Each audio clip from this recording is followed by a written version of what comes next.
Boa tarde, doutor. Tudo bem? Seja bem-vindo. Boa tarde, obrigado. Tudo certo, Bárbara? Tudo certo. Para quem está nos assistindo, hoje a nossa live vai ser com o doutor José Júlio e o tema são procedimentos faciais, né? Tanto cirurgia plástica quanto botox e preenchimento. Então, seja bem-vindo mais uma vez com a gente, doutor. Muito obrigado, Bárbara, pela oportunidade de falar sobre o assunto, um assunto muito interessante, um assunto muito procurado no nosso consultório diariamente, né? E agradeço mais uma vez o convite. Meu nome é José Júlio Guimarães, eu sou médico, cirurgião plástico, eu sou médico associado da Sociedade Brasileira de Cirurgia Plástica, eu atendo aqui no Rio Grande do Sul, na cidade de Porto Alegre, e atuamos há mais de 15 anos aqui na cirurgia plástica, e temos a nossa clínica Corpo Arte, aqui localizada na cidade de Porto Alegre. Bacana. Bom, doutor, queria começar a live então falando sobre a cirurgia plástica mesmo na face, principalmente de rejuvenescimento, né? Então, doutor, poderia explicar como que funciona o lifting facial? Bom, então o lifting facial é o nome dado à cirurgia de rejuvenescimento da face. O procedimento cirúrgico, né? É uma cirurgia, né? Então, nele, a gente trata a flacidez de pele e o reposicionamento das estruturas abaixo da pele. A gente chama de SMAS, né? A gente observa que com o passar da idade, do envelhecimento, existe uma perda de volume facial e por essa perda de volume facial, as estruturas faciais elas caem e junto, não só a pele cai, mas toda a estrutura facial cai, né? Como todos os tecidos e a pele. Então, a cirurgia do lifting facial é uma cirurgia que reposiciona as estruturas. Ele reposiciona as estruturas profundas e retira aquele excesso de pele. Bacana. E, doutor, onde que ficam localizadas as cicatrizes do lifting facial? Porque há uma grande preocupação com relação a isso, né? Sim, as cicatrizes da cirurgia de face, elas são cicatrizes muito bem localizadas e quase imperceptíveis, né? Elas são localizadas perto da região das orelhas, né? Ela avança anteriormente aqui na região da orelha e avança posteriormente atrás da orelha, em algumas vezes até o pé do cabelo na região posterior, tá? Algumas cicatrizes um pouco maiores, depende da quantidade de pele que esse paciente tem para retirar. Algumas cicatrizes um pouco menores naqueles pacientes que têm menos flacidez. Mas nunca temos cicatrizes no rosto na região frontal, onde a gente observa a cicatriz, o rosto, não se observa a cicatriz. A não ser que a cirurgia seja feita na região da pálpebra, né? Aí que a gente pode também associar à cirurgia de face. Tá certo. E, doutor, qual que é a diferença entre o lifting e o mini lifting? O mini lifting é quando nós temos uma pequena flacidez, geralmente naquele paciente mais jovem, 40 e poucos anos, onde não tem uma flacidez da região do pescoço, ele quer dar só uma puxadinha aqui na região, perto da região malar, no canto da boca, dá uma leve puxadinha, né? Já tem um pequeno bulldogzinho que a gente chama, né? Essa flacidez aqui na região da bochecha. Então ele quer dar uma pequena esticadinha, daí é só um pequeno descolamento na região da orelha aqui, e o corte é bem pequeno na região auricular. Quando o paciente tem uma flacidez maior, já tem seus 50 anos, 55 anos e ali por diante, já existe uma flacidez do terço médio da face e da região do pescoço, daí nós precisamos de cirurgias maiores, tem que ter um descolamento maior e aí chama-se o lifting completo. Bacana.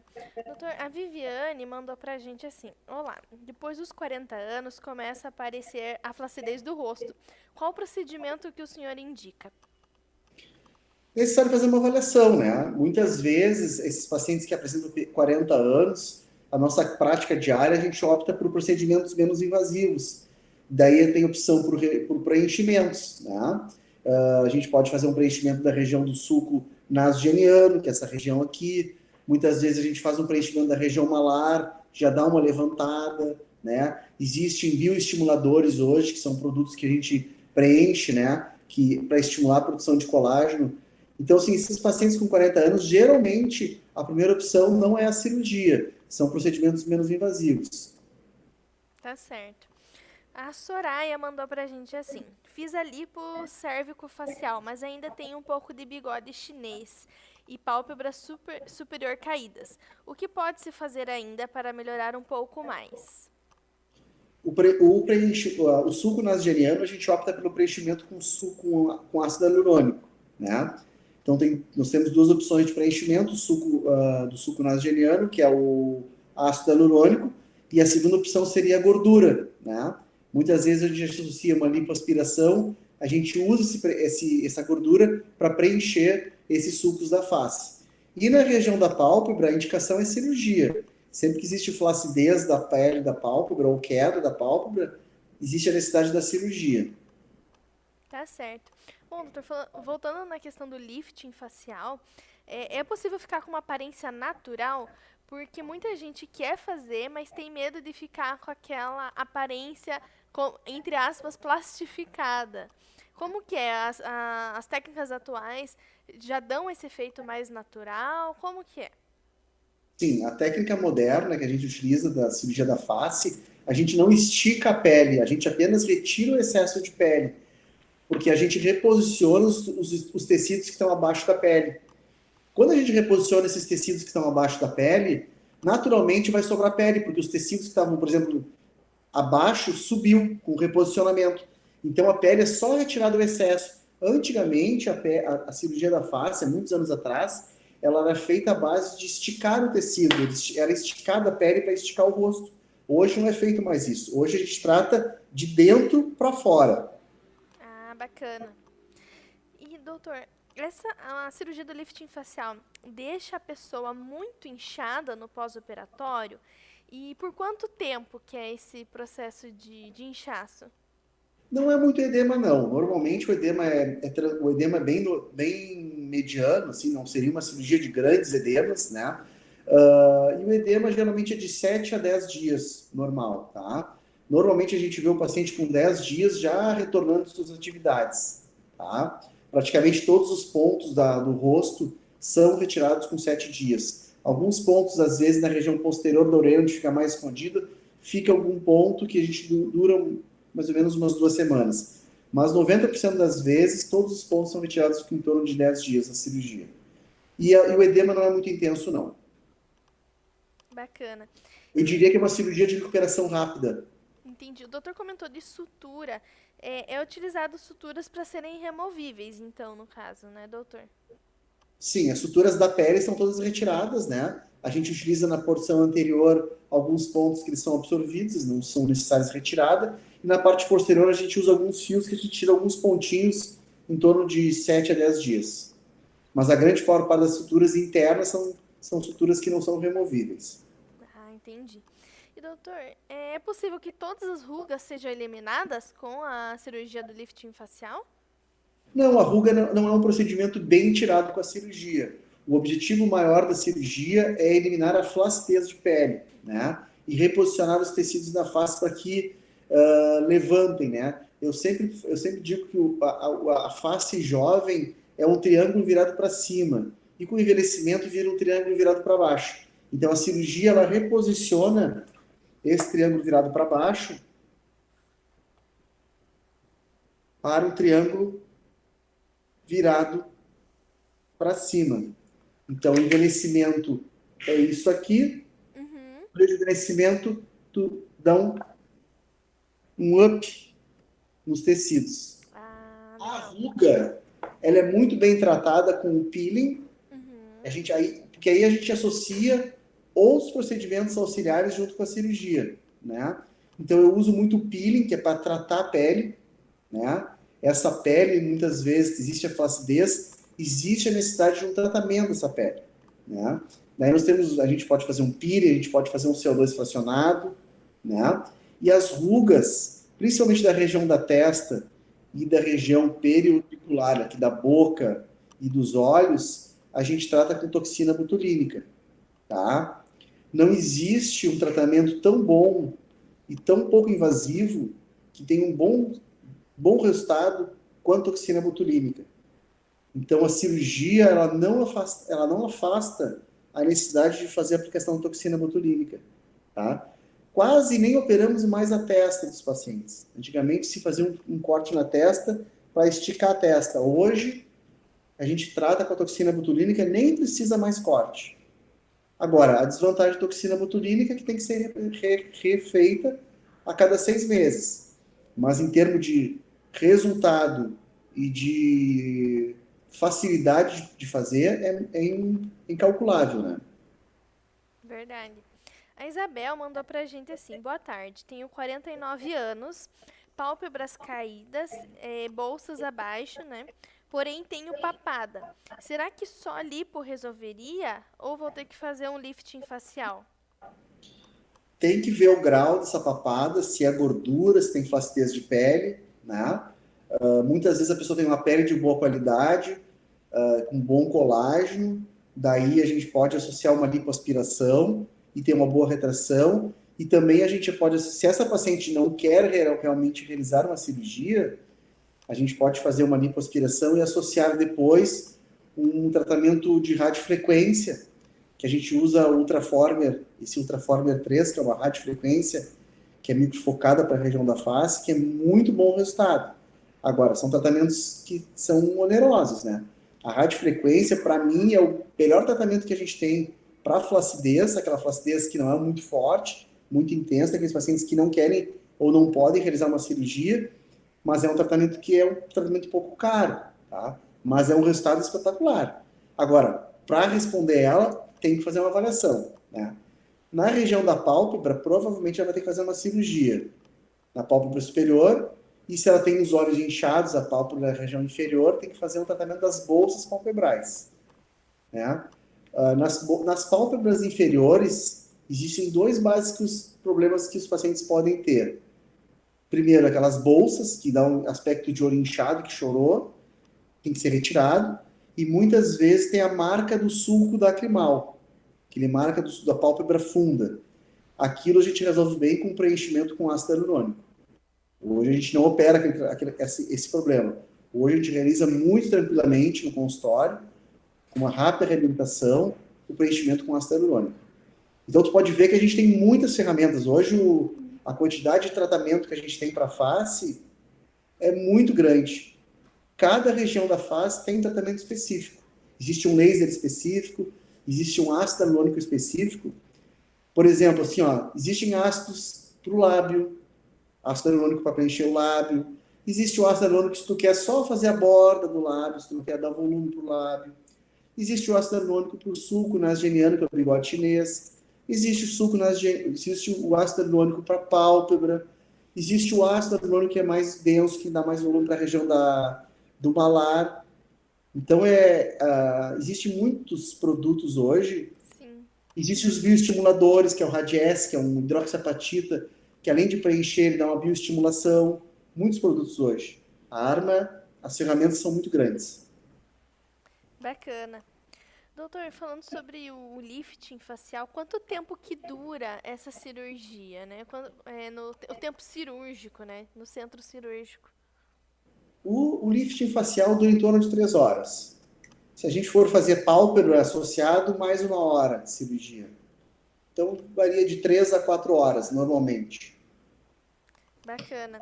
E quanto tempo depois da cirurgia a pessoa pode voltar às atividades normais? Atividades normais, eu acho que em torno de 2 semanas. Atividade física, eu sempre peço para esperar pelo menos 30 dias de recuperação para poder voltar às atividades normais, assim, às atividades físicas, né? 10 dias para atividades básicas, assim, diárias, e atividade física um mês, mais ou menos. Tá certo.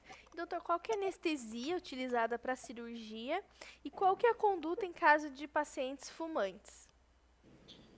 A anestesia ela pode ser feita com local com sedação ou anestesia geral.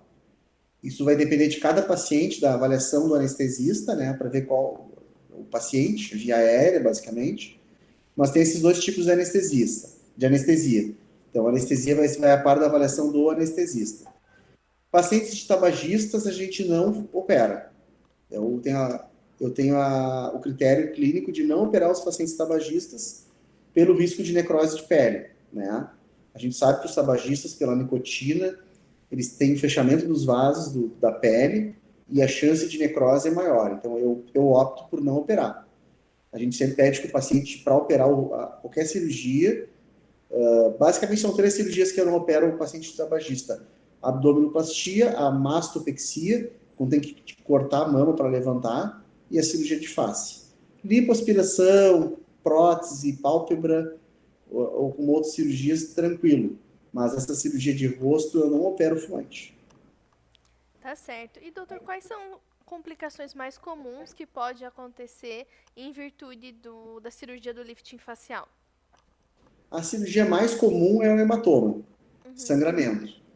Dá um pequeno hematomazinho no rosto, a gente tem que dar uma puncionada, uma drenada, muitas vezes observa, se não se faz nada, ele é reabsorvido. Mas, do ponto de vista bibliográfico, se a gente for estudar a cirurgia, os livros que mostram, a complicação mais frequente de cirurgia da face é o hematoma. Embora pouco frequente, em alguns casos pode acontecer. Eles são mais frequentes em homens e são mais frequentes em pacientes com pressão alta. Muitas vezes, pacientes no pós-operatório, eles dão um pico de pressão, aumentam um pouco a pressão, tem que cuidar isso aí e pode ter um pequeno hematoma. Então, a gente tem que cuidar bastante a pressão do paciente no pós-operatório, principalmente nos hipertensos. Não que seja contraindicado, mas tem que estar bem estabilizada a patologia. Tem que estar liberada pelo cardiologista e tem que estar bem tratada. Tá certo. Doutor, e dá para a pessoa fazer uma rinoplastia junto com o lifting facial? Dá, não tem problema.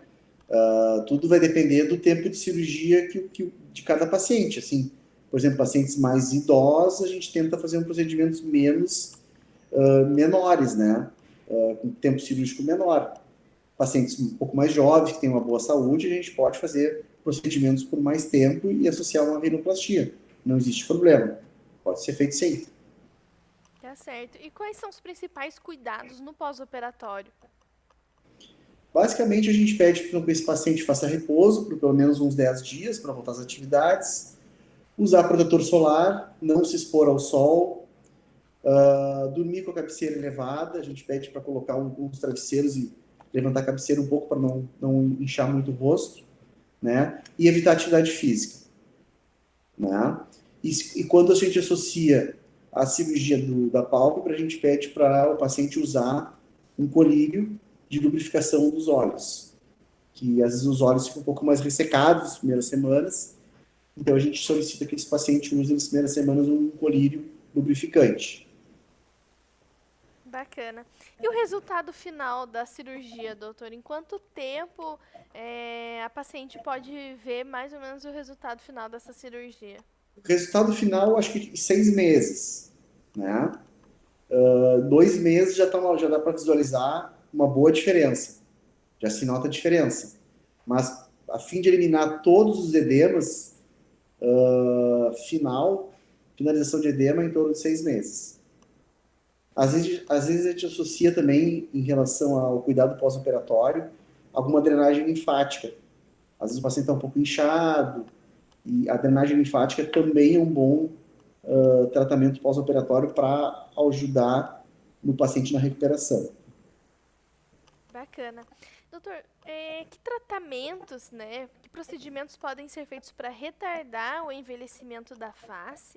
E a partir de qual idade é possível começar a fazer esses procedimentos?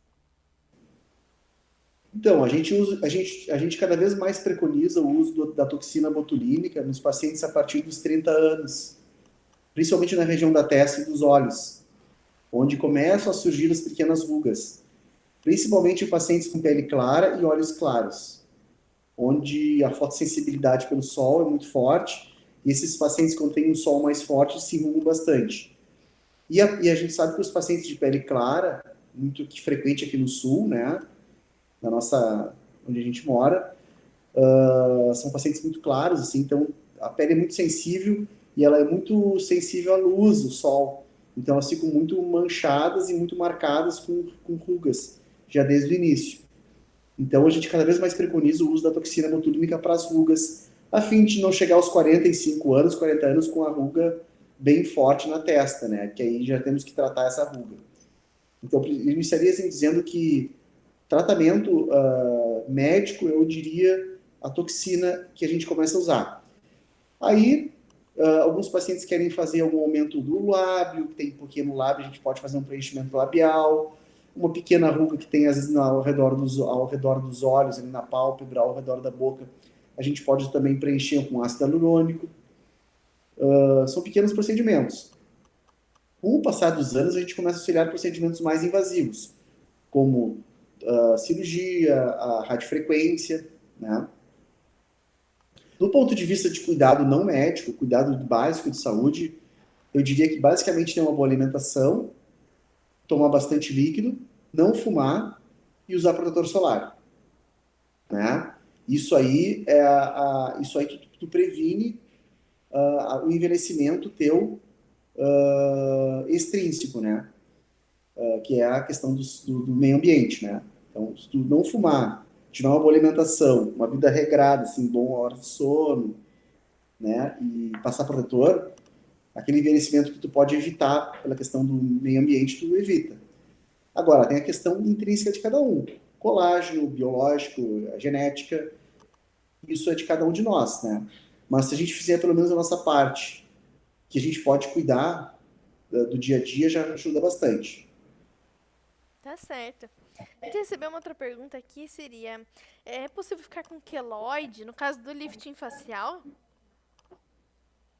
Sim, é possível. O queloide é muito raro na face, é o lugar mais raro de acontecer na face.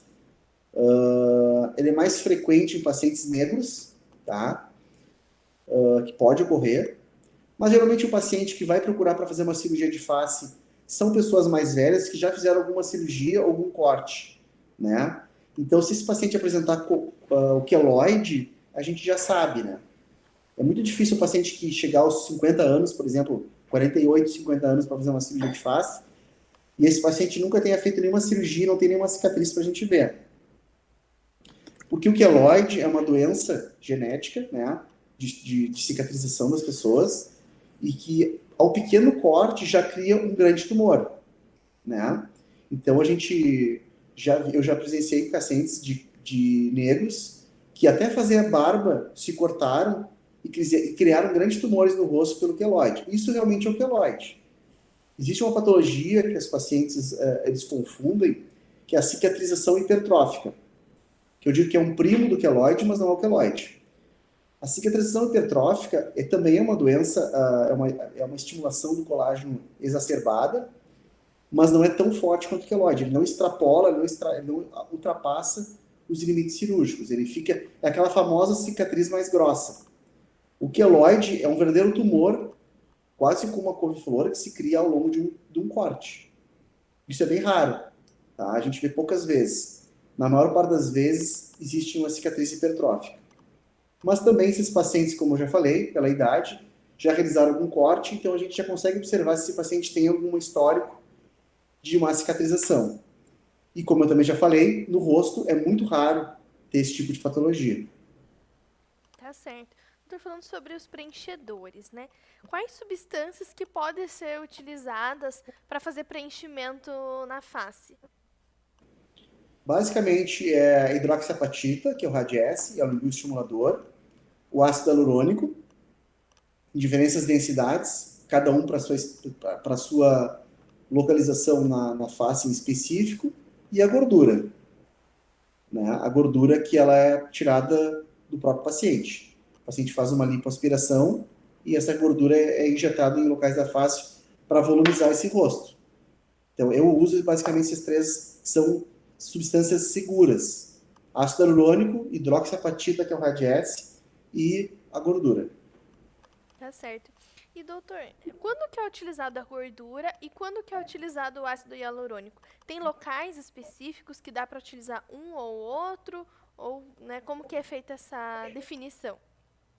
Primeiro que, para fazer um preenchimento com gordura, o paciente tem que se submeter a uma cirurgia, necessariamente, que tem que retirar uma gordura.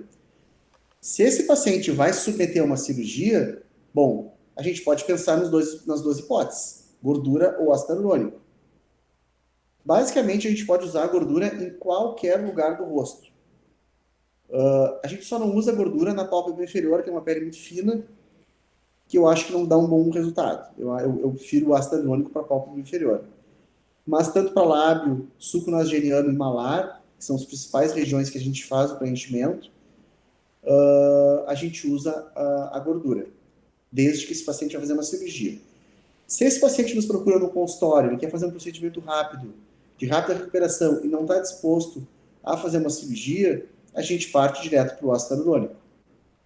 Bacana. E o quanto tempo dura, né, o preenchimento com ácido hialurônico? Em torno de 12 meses. Alguns ácidos, eles duram um pouco mais, em torno de 18 meses. Mas a grande maioria em torno de 1 ano a 1 ano e meio. Depende da espessura, do crosslink dele, né? Como eu falei, cada ácido tem uma indicação para cada local. De acordo com esse crosslink dele, que é a densidade desse ácido, ele tem duração um pouquinho diferente uma da outra. Mas vamos colocar de 1 ano a 1 ano e meio a média de duração. Tá certo. Falando agora um pouquinho sobre o Botox, como que ele age, né? E quanto tempo dura o efeito do Botox? Então, o Botox é o nome comercial, na verdade, né? A gente tem, na verdade, a toxina botulínica, ela tem várias marcas, Botox é uma delas, né? Mas existem uma dezena de marcas de toxina botulínica, tipo A, que ele age na placa muscular do músculo, bloqueando a ação desse músculo. Então, o objetivo do Botox é bloquear o músculo, fazendo com que a gente elimine aquelas rugas ativas. São aquelas rugas que a gente forma quando a gente se expressa. Aquelas rugas que já são marcadas no rosto quando a gente está a gente não está se comunicando, já está em... O paciente está parado, está aquela ruga marcada, já o Botox ele não vai resolver. Por isso que a gente fala da toxina botulínica para prevenção, justamente a prevenir essa ruga estática, né? Então, basicamente, o Botox ele usa para ruga dinâmica. Inicialmente, ali por uns 30 anos, a gente começa o tratamento com pacientes basicamente na região frontal, da testa e dos olhos.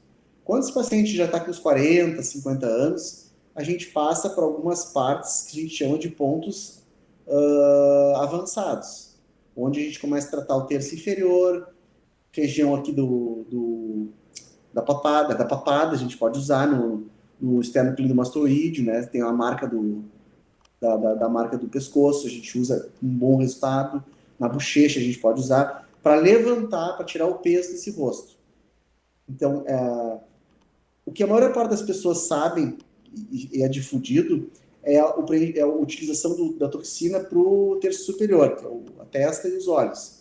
Mas existe um grande uso também da toxina para o terço médio e para o terço inferior da face, que ele dá uma rejuvenescida também no rosto.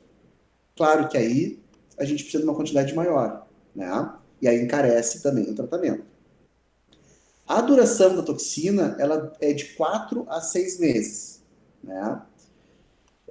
Pelo menos o paciente que quer ter um bom resultado e uma manutenção do resultado, deve fazer a aplicação pelo menos a cada 6 meses, né?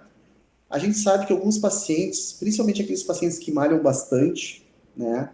São pacientes que fazem bastante atividade física, a toxina dura um pouco menos, dura 4 meses. O metabolismo é mais rápido desses pacientes, não se sabe a razão pela qual acontece isso, mas a gente sabe na prática que isso acontece. Então, a gente diz que na média de 4 a 6 meses o tratamento da permanência da duração da aplicação. Tá certo. E doutor, existem complicações que podem surgir devido ao preenchimento ou ao Botox? A complicação da toxina botulínica, basicamente, o mais comum é a ptose palpebral, né? Muitas vezes o aplicador, por não ter experiência, né, na hora de aplicar a toxina, ele aplica uma região próxima da pálpebra, essa toxina ela é absorvida por um músculo chamado elevador da pálpebra e dá uma certa ptose, fica com uma pálpebra um pouquinho mais baixa que a outra, que é uma coisa transitória, dura alguns meses e já volta. Então não tem nenhuma uma sequela permanente. Já o ácido hialurônico, a gente tem que ter muito cuidado, tem que ter uma técnica bem apurada para fazer a aplicação. Existem alguns lugares que têm maior risco e outros menos, né? Basicamente, as complicações do preenchimento com ácido hialurônico poderia ser uma infecção, uma contaminação do local onde foi aplicada a toxina, e a mais dramática de todas é a necrose, né? A gente injetar esse ácido hialurônico dentro de um vaso ou próximo de um vaso, onde comprima o sangue e causa uma falta de oxigenação de sangue nesse local. A gente vê muito comum nos tratamentos de rinomodelação, né? A gente vê muito profissional hoje que está fazendo preenchimento facial, que não são médicos, e infelizmente a gente vê cada vez mais complicações em relação a isso. A gente até necroses de região do todo o nariz e próximos do nariz. Então, tem que ter muito cuidado com quem vai fazer o procedimento, tá? Principalmente do preenchimento. Não é um procedimento que dá para se fazer com qualquer pessoa. Tem que ter confiança no profissional. Tá? Tá certo. Bom, a gente recebeu outra pergunta aqui falando sobre fios de sustentação. Se é possível fazer, se é recomendado para quem não quer fazer lifting facial. E, bom, acho que primeiro sobre isso, dela até perguntou quantos fios seriam necessários, né? Não sei se o doutor, na sua prática, no seu dia a dia, utiliza esse procedimento, né? Se ele é recomendado ou não. Ele tem essa recomendação, eu não uso fio. Ao meu ver, é um procedimento caro, com pouca duração, nas minhas mãos. Mas não recrimino quem usa, é um procedimento seguro também, existem fios especializados para isso, né? Na minha prática clínica, eu não utilizo. Eu não acho, para mim, para os meus pacientes, uma boa indicação.